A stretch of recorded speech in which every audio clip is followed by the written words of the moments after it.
충만하시기를 주님의 이름으로 축원합니다. 사랑하는 여러분, 2018년 한 해 살아내시느라 참 수고 많이 하셨습니다. 고생하셨습니다. 애도 많이 쓰셨습니다. 옆에 있는 분하고 좀 치하했으면 좋겠어요. 수고하셨습니다. 땀 흘림에 열매가 있을 줄 믿습니다.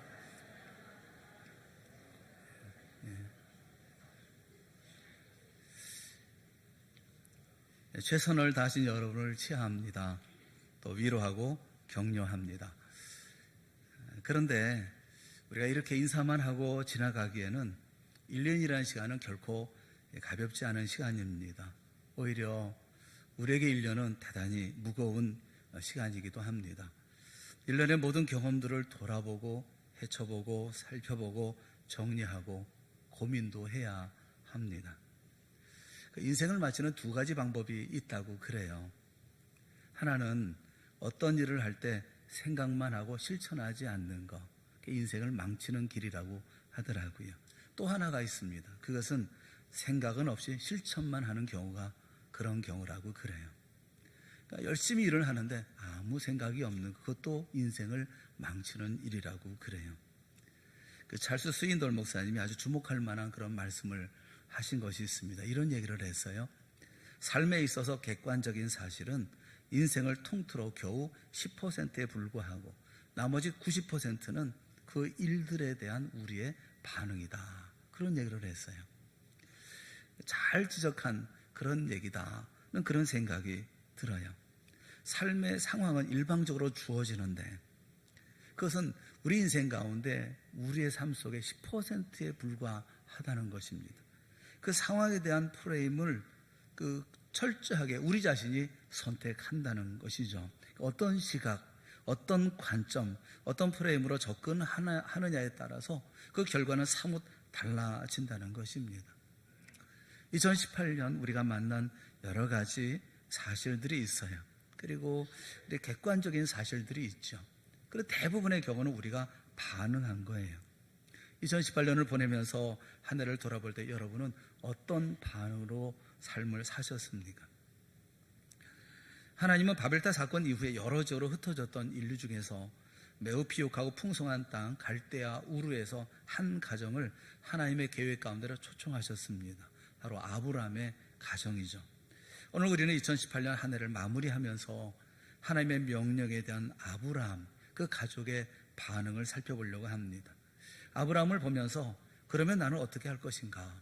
나는 어땠는가? 하는 질문을 할 수 있기를 바라는 것입니다. 본문의 말씀을 읽으면서 주목해야 할 세 단어가 있습니다.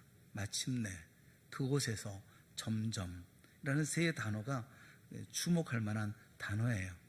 첫째 생각해 볼 것은 마침내라는 단어입니다.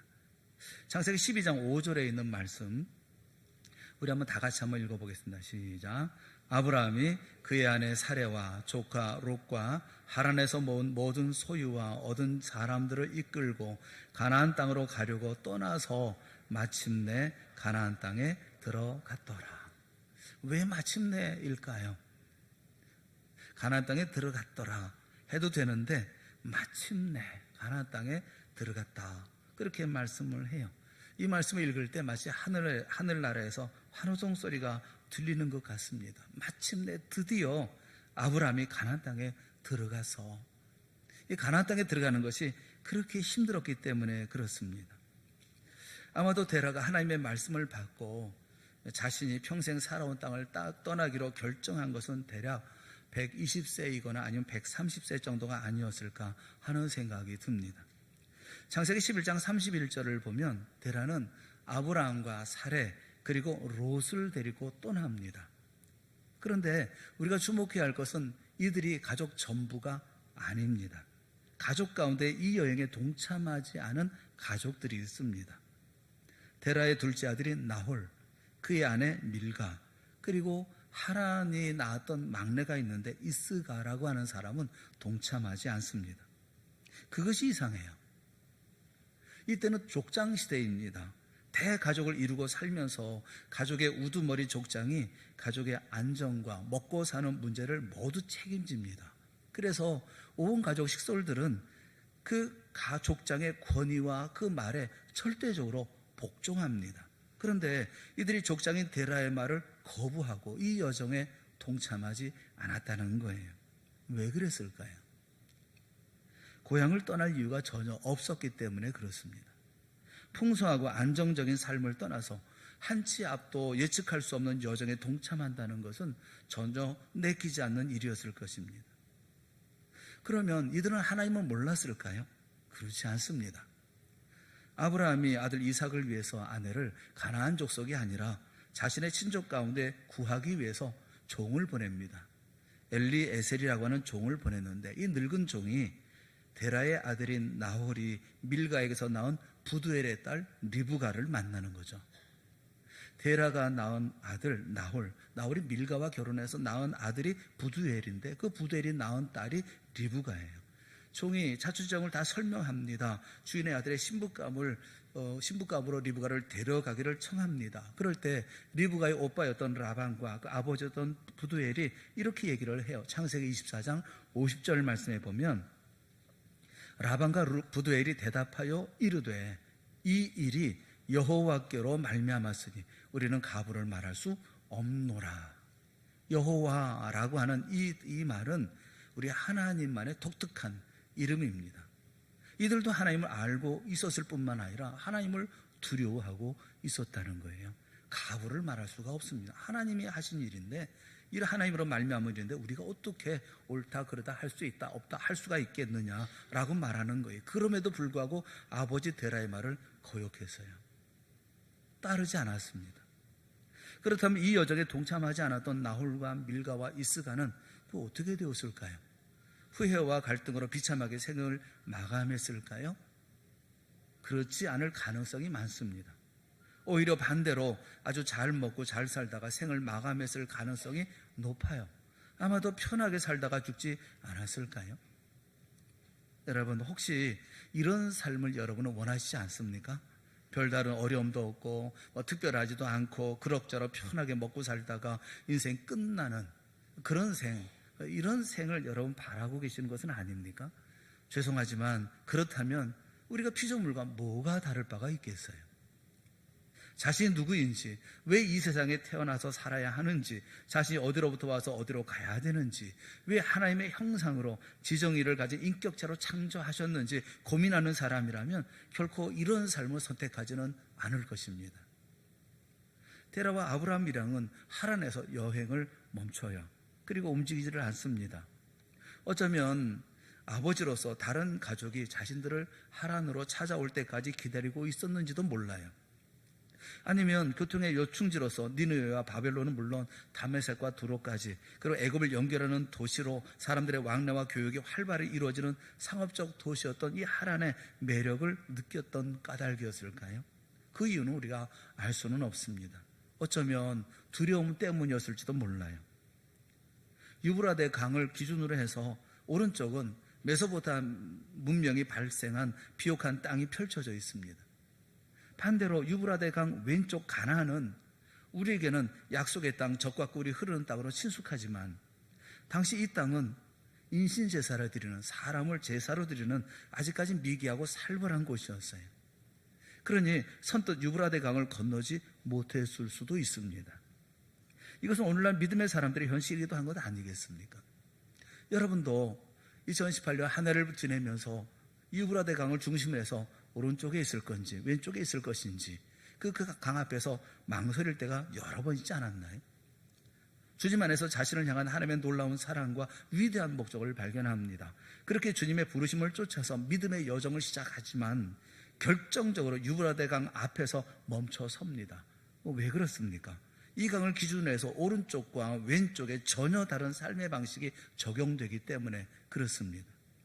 오른쪽은 내가 주인이 되어서 삶의 규모라든가 계획을 정하고 예측할 수 있는 곳에서 그 예측할 수 있는 일을 하면서 이따금씩 하나님의 도우심과 은혜를 구하면서 살면 되는 곳. 반면에 왼쪽은 전혀 예측이 불가능한 곳. 내가 주인이 될 수도 없고 전적으로 하나님만 의지해야 되고 믿음으로 한 발자국 한 발자국 따라가야 하는 곳. 그것이 왼쪽입니다.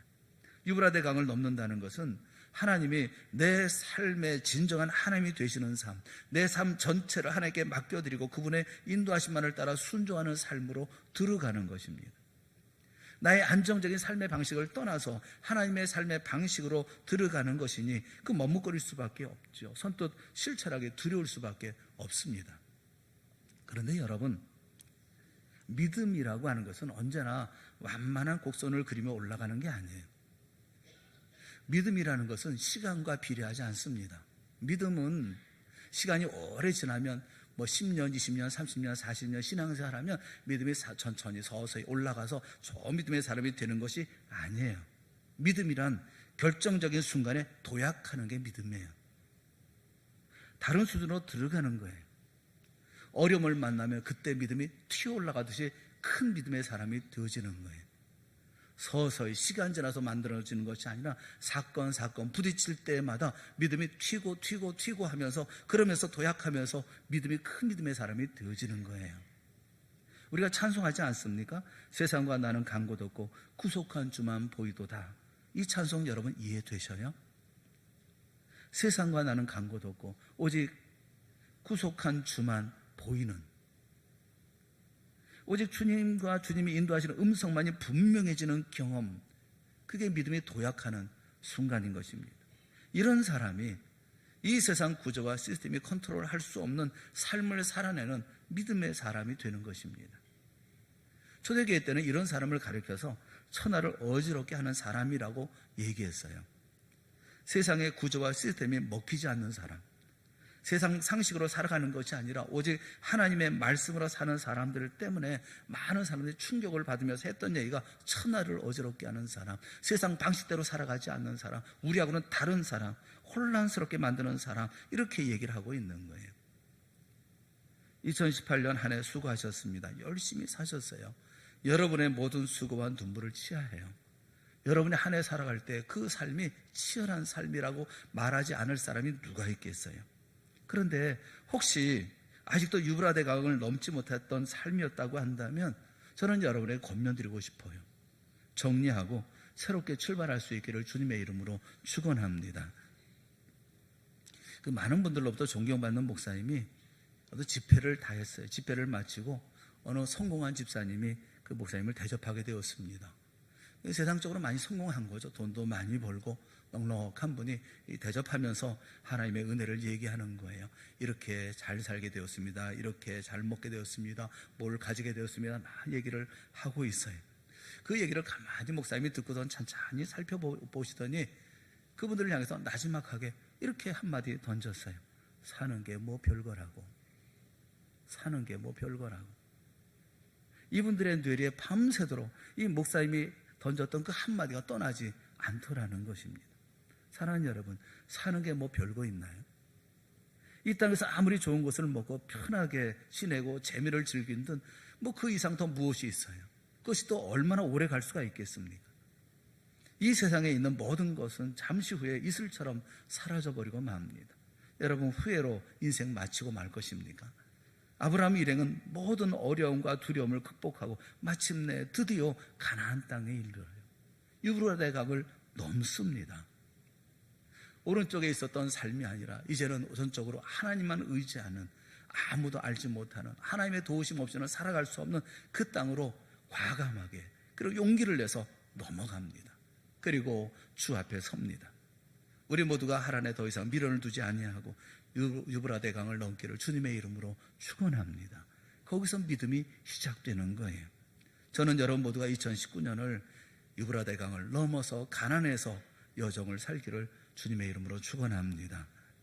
두 번째는 그곳에서예요. 마침내 넘어왔어요. 그리고 그곳에서 갈대아우르를 출발하고 가나안에 들어가 도착한 세겜 땅에서 아브라함이 가장 먼저 했던, 그곳에서 했던 일이 무엇입니까? 제단을 쌓는 일이었어요. 그 다음에 베델 동쪽 산으로 옮깁니다. 장막을 치고 베델과 아이 사이에 다시 제단을 쌓습니다.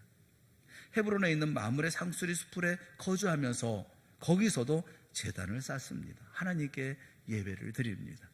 그는 어느 곳에 가든지 가장 먼저 하나님께 예배를 드린 거예요. 저는 우리 모두가 다 가나안에서의 이런 예배를 드리는 사람들이 되어질 수 있기를 바랍니다. 가난해서는 예배가 필수이기 때문에 그래요. 어떤 일을 하고 난 다음에 예배하는 것이 아니라 어떤 일을 하기 전에 예배하는 거예요. 그곳에 먼저 가서 예배 드리고 하나님 앞에 바라보고 하나님 내 삶을 인도해 주시옵소서 고백하고 그리고 하나님 앞에 예배 드리고 난 후에 삶을 살아가는 거예요. 예배라는 것은 하나님이 내 삶의 주인 되심을 고백하는 게 예배입니다. 일상의 분주함을 떠나서 시간과 장소를 구별하고 하나님 한 분께만 집중해서 그분이 마땅히 받아야 할 모든 섬김을 드리는 것, 영과 진리로 드리는 것, 그것이 예배인 거예요. 가난해서는 그렇게 살아야만 합니다. 성도 역시 이 세상에서 버텨내며 살려면 반드시 예배 드리는 삶을 살아야 합니다. 그래서 예배는 거듭난 그리스도인들의 신앙생활의 기초이고 본질인 거예요. 그런데 기초이고 본질의 신앙생활을 너무 대충 한다는 것이 안타까운 오늘 우리들의 현실인 것이죠. 여러분, 큰 건물을 세울 때 기초를 대충 세우고 건물을 세울 수 있나요? 그러면 딱 무너지기 십상인 거예요. 그처럼 예배가 무너지면 우리의 신앙은 삽시간에 무너집니다.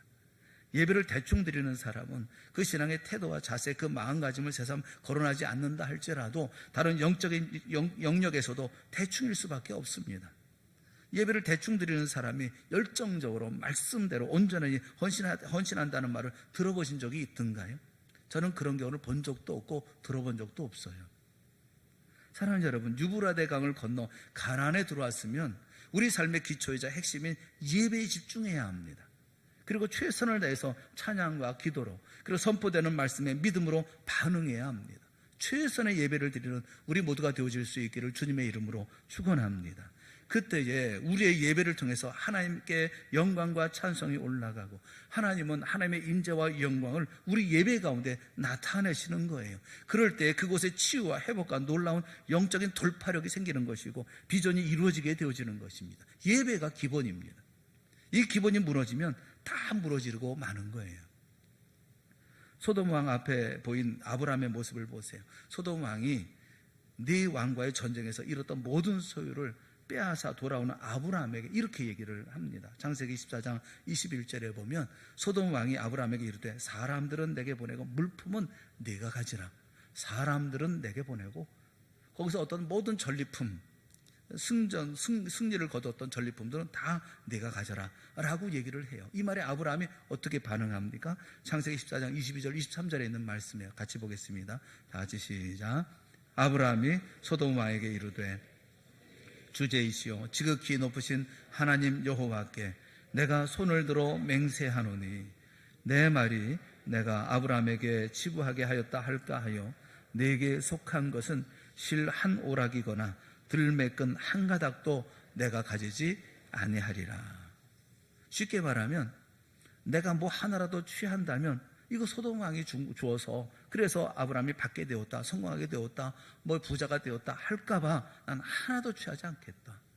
실 하나도 난 취하지 않겠다 라고 말하는 거예요.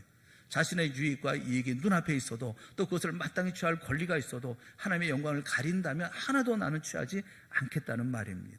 하나님이 받으셔야 마땅할 영광을 이방 왕이 취해서 하나님의 이름을 가리는 일이 있다면 자신의 마땅한 권리라 할지라도 포기하겠다고 말하고 있는 거예요.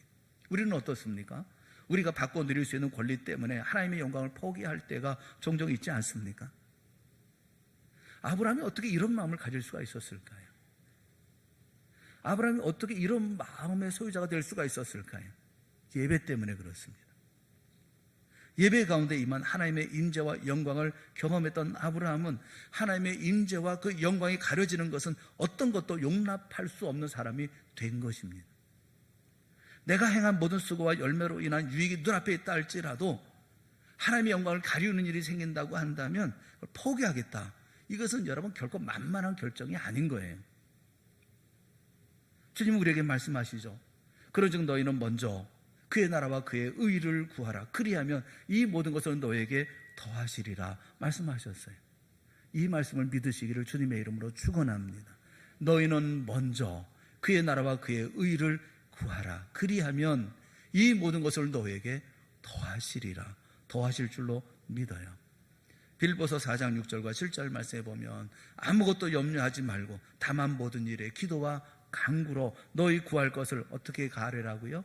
감사함으로 하나님께 아뢰라. 그리하면 모든 지각에 뛰어난 하나님의 평강이 너희 그리스도 예수 안에서 너희 마음과 생각을 지키시리라. 저는 2018년 한 해를 지켜주시고 보호해 주시고 이곳까지 인도하신 우리 주님의 은혜에 감사합니다. 그래서 2019년은 하나님을 더욱 신뢰하고 전심으로 예배하고 전심으로 주님을 좇을 것을 다짐을 해요. 여러분 모두 다 그렇게 하실 수 있기를 주님의 이름으로 축원합니다. 2018년도 최선을 다한 예배를 드리셨다면 잘하셨습니다. 그러나 예배 중심의 삶을 살지 못했다고 한다면 2019년은 온전히 예배하는 하나님의 자녀들이 다 되어질 수 있기를 주님의 이름으로 축원합니다. 하나님을 믿고 섬기는 사람, 유브라다의 강을 넘어선 사람들은 예배하지 않고는 살 수가 없습니다.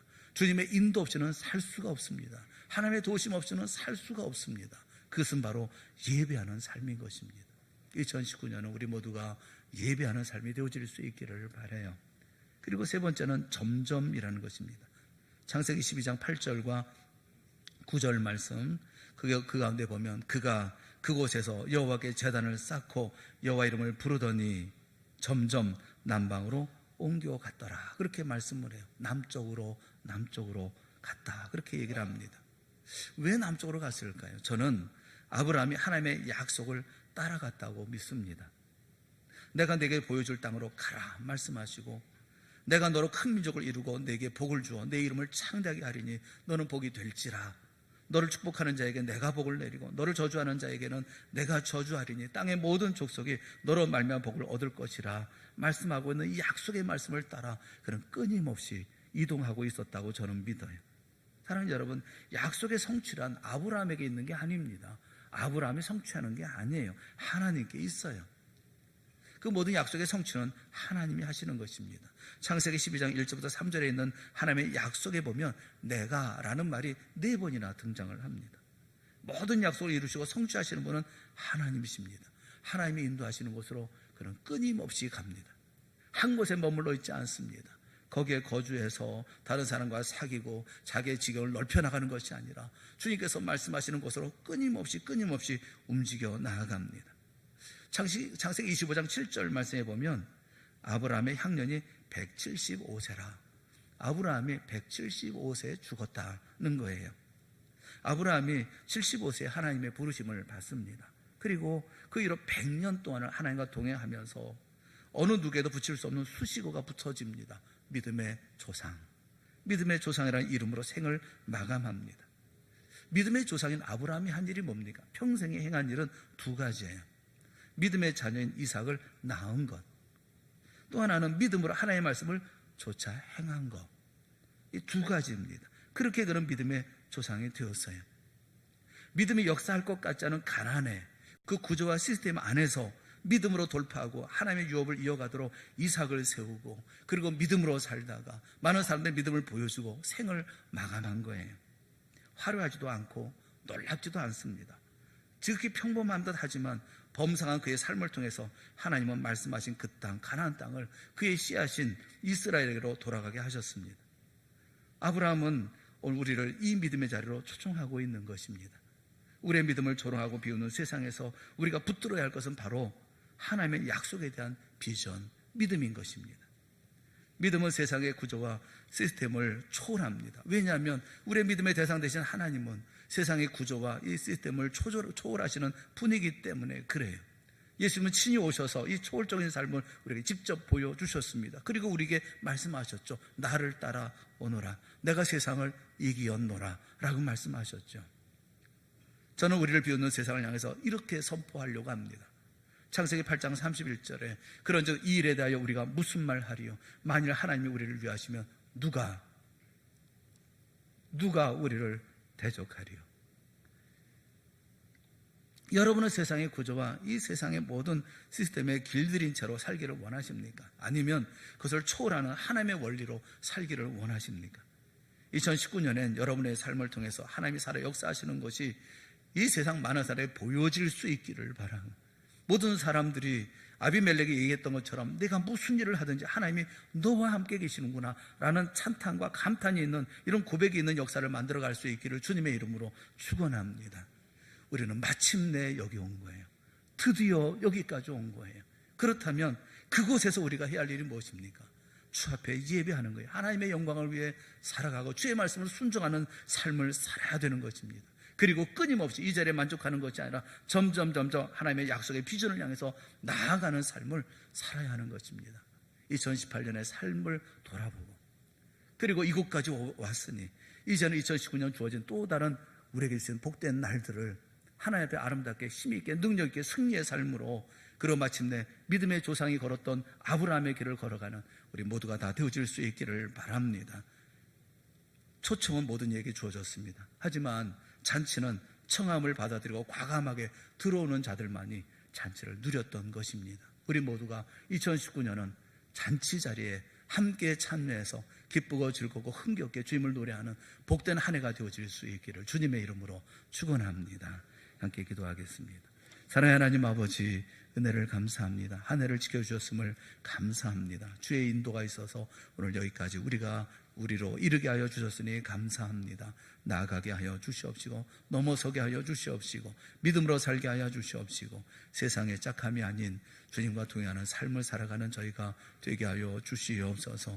예배하며 주님을 기다립니다. 주여 임재하여 주시옵소서. 영광 가운데 서게 하여 주시옵소서. 날마다의 삶이 주님과 동행하는 삶이요 주의 영광 가운데의 삶이요 감사와 찬양의 삶이 되게 하여 주시옵소서.